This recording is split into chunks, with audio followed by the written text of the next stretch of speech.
Bravo Charles Leclerc, bravo la Scuderia Ferrari, parce que c'est un nouveau week-end de Grand Prix remarquable pour Leclerc. Troisième dans la finalité de ce Grand Prix, nouveau podium. C'est le 4e podium de la saison pour Charles Leclerc. C'est le 3e podium en 4 Grands Prix d'ailleurs également pour Charles Leclerc, avec une Scuderia Ferrari qu'on pourrait presque qualifier de malade, avec un manque de... ça peine à trouver des solutions depuis le début de la saison, mais il est vrai que pour ce Grand Prix d'Autriche, ça a apporté des améliorations du côté de la Scuderia, des améliorations au niveau du plancher, et ça a visiblement grandement aidé Charles Leclerc et Lewis Hamilton qui terminent 4e.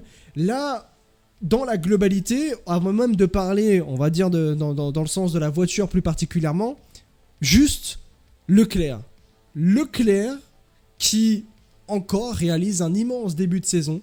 Heureusement que Ferrari a Charles Leclerc, parce que c'est lui le leader de la Scuderia, et c'est lui qui sauve même d'une certaine manière la Scuderia quand la Scuderia va mal. Alors, depuis le début de saison, oui. Là, les deux ont fait ce qu'ils avaient à faire. Ouais. C'est-à-dire que voilà, il y avait des évolutions apportées qui ont plutôt bien marché quand même dans l'ensemble. Ouais. Il reste encore quand même un rythme de course assez important avec McLaren, mais on espère que voilà, ça puisse se réduire au moins peut-être pour la rentrée. Ouais. Maintenant, la course de Ferrari, elle a été calme. Il n'y a pas eu de concurrence sur la piste, et McLaren beaucoup trop loin. Russell... Mercedes, ça fait la comparaison Ferrari-Mercedes, elle fait mal pour Mercedes, parce que depuis le début de saison, Mercedes semble être une valeur sûre. Là, c'est une catastrophe absolue, Mercedes, par rapport à Ferrari. Oui, voilà, Russell était absolument nulle part. Donc, c'était en fait les places auxquelles Ferrari devait terminer cette course-là. Ouais. Sachant que voilà, c'était aussi des conditions particulières où il faisait relativement chaud. Donc au final, on a vu que la victoire à la 3e place de Mercedes au Canada dans des fortes chaleurs aussi, on s'est dit pourquoi pas ça pourrait se reproduire ici aujourd'hui. Au final, ça n'a pas du tout été le cas. Ouais. On est retombé un petit peu dans les travers qu'a Mercedes forcément, avec ces problèmes de surchauffe que je parlais avant le Grand Prix. Là, ça a été moins le cas pour Ferrari. Encore de gros problèmes de lift and coast, hein. Ça a été encore un truc. Ouais, d'ailleurs, il s'est exprimé. On discute à la radio. D'Ambrosio et Leclerc se sont exprimés sur ça, ouais. Donc, ouais, c'est encore un problème important à régler pour les Ferrari. Mais après, non, la course, écoute, elle est très discrète. Il a voulu tenter au T1, c'est pas passé. En plus de se faire surprendre par Piastri à l'extérieur. Ouais. À partir du moment où Piastri était passé, il n'y avait pas vraiment de miracle à espérer, si ce n'est de garder cette place-là. Et quand tu sors Verstappen de l'équation et que les Mercedes ne performent pas de ces fortes températures, ouais, bah, ça t'offre quand même un 3e, 4e place plutôt tranquille pour Ferrari, quoi. Ouais. Leclerc qui s'est exprimé après le Grand Prix, il explique malheureusement il y avait beaucoup de lift and coast et j'ai dû gérer beaucoup de choses dans le premier relais. C'était très difficile de conduire la voiture comme ça. Mais en ce moment, nous sommes dans une situation où pour maximiser le potentiel, nous devons le faire en course. Aujourd'hui, nous avons payé le prix fort, surtout moi, parce que l'équilibre que j'avais et le lift and coast ne s'entendaient pas très bien. Alors, j'ai eu beaucoup de mal. Même si nous avions fait une course parfaite, je ne pense pas que McLaren était à notre portée. Cependant, nous faisons des progrès. Je pense que la mise à jour du plancher nous a aidé à monter sur le podium aujourd'hui. Nous devons continuer à pousser fort. Personne n'est satisfait du niveau de performance et nous ne devrions pas nous contenter de la 3e place. Mais dans une saison comme celle-ci, c'est un pas en avant qui est bon pour le moral de tout le monde. Il y a beaucoup de travail en coulisses pour essayer de redresser la barre. Nous travaillons dur et j'espère que les autres mises à jour nous aideront davantage. Jérôme D'Ambrosio également s'est exprimé. Alors je vous rappelle que Jérôme D'Ambrosio a remplacé Fred Vasseur à la tête de l'écurie pour ce Grand Prix d'Autriche pour des raisons personnelles pour Fred Vasseur qui a dû rentrer chez lui. D'Ambrosio qui explique McLaren est en tête, c'est vrai, mais nous devons rester concentrés sur nous-mêmes et comme Fred l'a dit depuis le début de l'année, mettre en place un week-end. C'est ce que nous avons fait et ce que nous avons fait, c'est très important. Il y a beaucoup encore de travail à faire. Il justifie le lift and coast en disant que c'est une question de gestion de frein. Cela fait partie d'une stratégie plus ou moins normale d'optimisation de la course. Ce n'est pas agréable pour le pilote, mais il faut le faire. Il suffit d'être un peu plus à la limite que prévu et il faut le faire davantage. Nous étions dans le No Man's Land, comme tu l'as dit d'ailleurs, Baby Show, et nous ne voulions pas nous assurer que nous étions dans les limites. C'est une chose normale et d'après les GPS, on peut voir que d'autres écuries ont dû faire la même chose. Vous l'avez également entendu à la radio de l'équipe, nous voulions suivre le plan pour une stratégie de course optimale. Là, il parle plus particulièrement de Lewis Hamilton et on va y revenir après. Mais c'est vrai que du moins pour la question de Charles Leclerc, il fallait en fait faire du lift and coast parce qu'aujourd'hui Ferrari, pour un peu plus vulgariser ce qu'il a dit, Ferrari est dans une situation aujourd'hui avec sa voiture qui a certaines complexités, il faut composer avec ces complexités et donc il y a une obligation de faire du lift and coast, donc de ne pas pouvoir attaquer, d'économiser certaines choses sur la monoplace notamment et de notamment aussi faire en sorte de sauvegarder un peu plus les freins dans une situation de chaleur qui est très compliquée. Et donc en gros voilà ce que dit Jérôme D'Ambrosio, Baby Show en fait. Oui, c'est ça. C'est globalement ça, c'est que c'est pas encore optimal, il y a encore beaucoup de boulot à faire. Parce qu'au final, ce lift and coast, effectivement, tout le monde en fait durant le Grand Prix, mais c'est vrai qu'on voit qu'il est un petit peu démultiplié chez Ferrari, en fait, où depuis le début de la saison, c'est limite le mot qui ressort le plus, quoi. Ouais. Globalement, et quand tu vois la distance de lift and coast que doivent faire les pilotes, tu te dis des fois, waouh, ça fait peur, quoi. Ouais. Donc il y a encore beaucoup de boulot à faire. Ouais, là, ça veut dire que la Ferrari n'est pas encore optimale, mais finalement dans... Alors le lift and coast, pour expliquer en gros ce que c'est quand, par exemple, quand vous imaginez le virage d'un circuit. Quand vous arrivez au virage, bah en fait généralement vous appuyez sur le frein dans la zone de freinage alors que vous êtes pied au plancher juste avant pour ensuite freiner et prendre le virage et réaccélérer. Le lift and coast, c'est en fait relâcher la pédale d'accélérateur avant la zone de freinage, donc couper en fait on relâche le pied de l'accélérateur en fait avant de freiner. Voilà, en gros c'est juste ça. J'allais dans une explication qui est beaucoup plus compliquée. Ouais, non, mais t'arrives à la zone de freinage, tu relâches l'accélérateur avant pour justement avoir à freiner un petit peu moins fort. Un petit peu moins fort, et donc juste te permettre au frein de ne pas être... Ouais, t'économises du carburant, tu récupères aussi de l'énergie, aussi également, de l'énergie électrique, et en plus de ça, tu économises ton jeu de frein.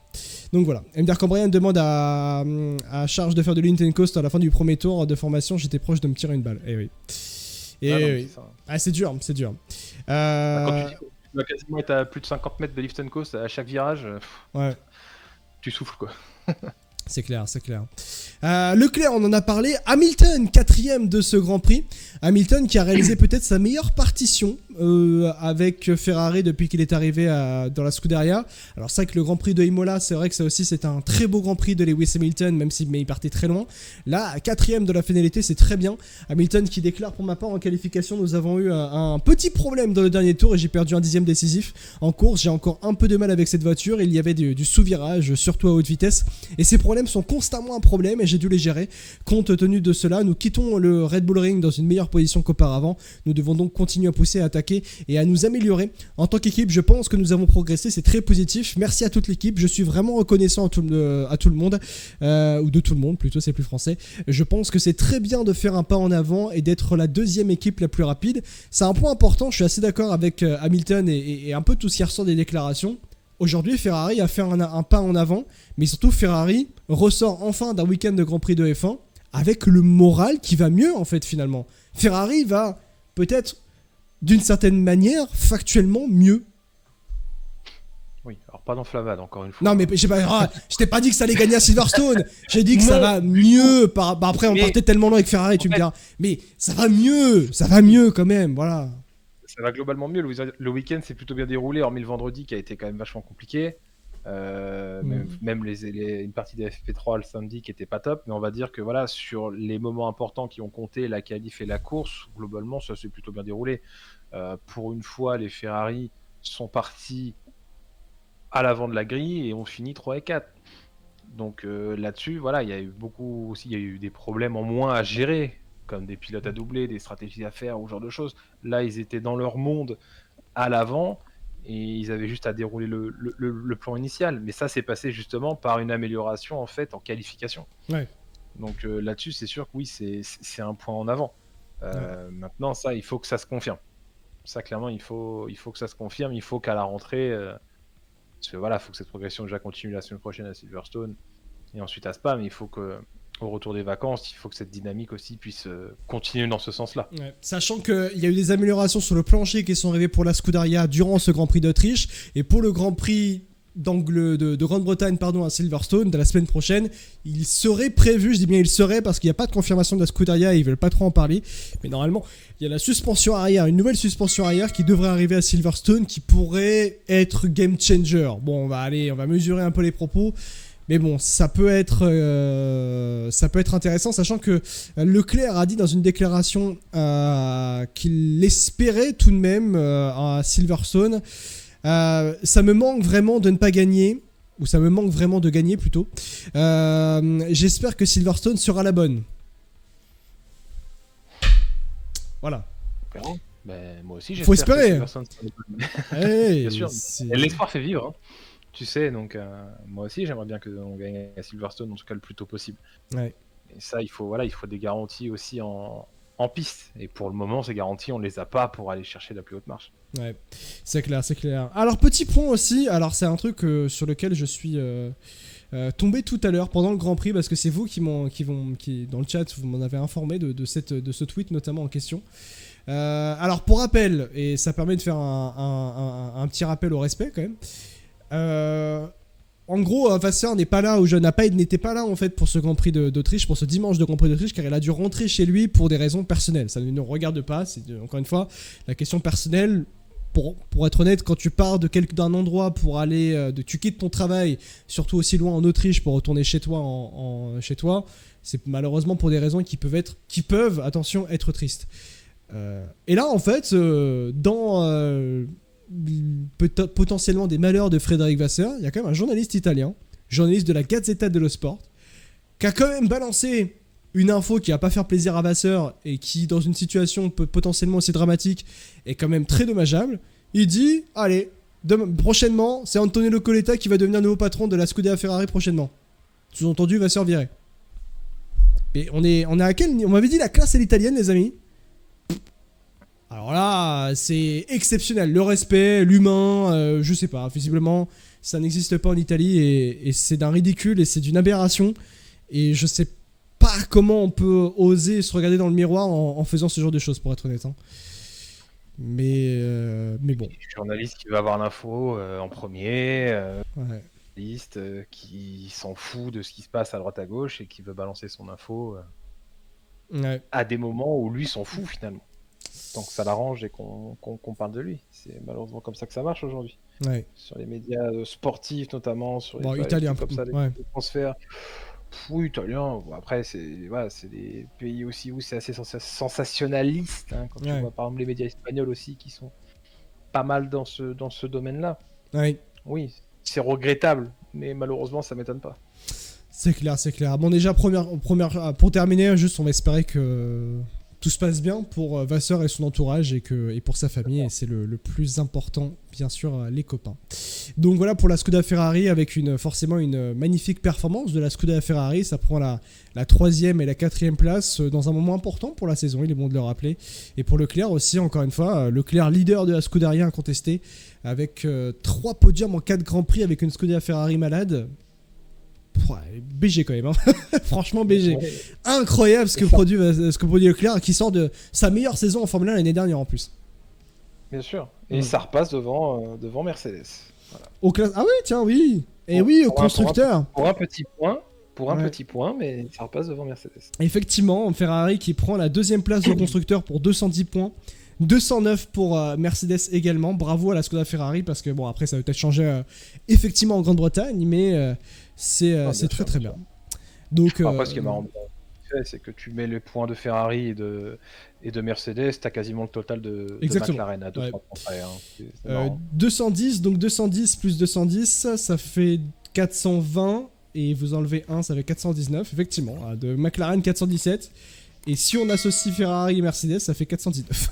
Donc voilà. Globalement. Bon, okay. Bravo Ferrari pour cette course en Autriche.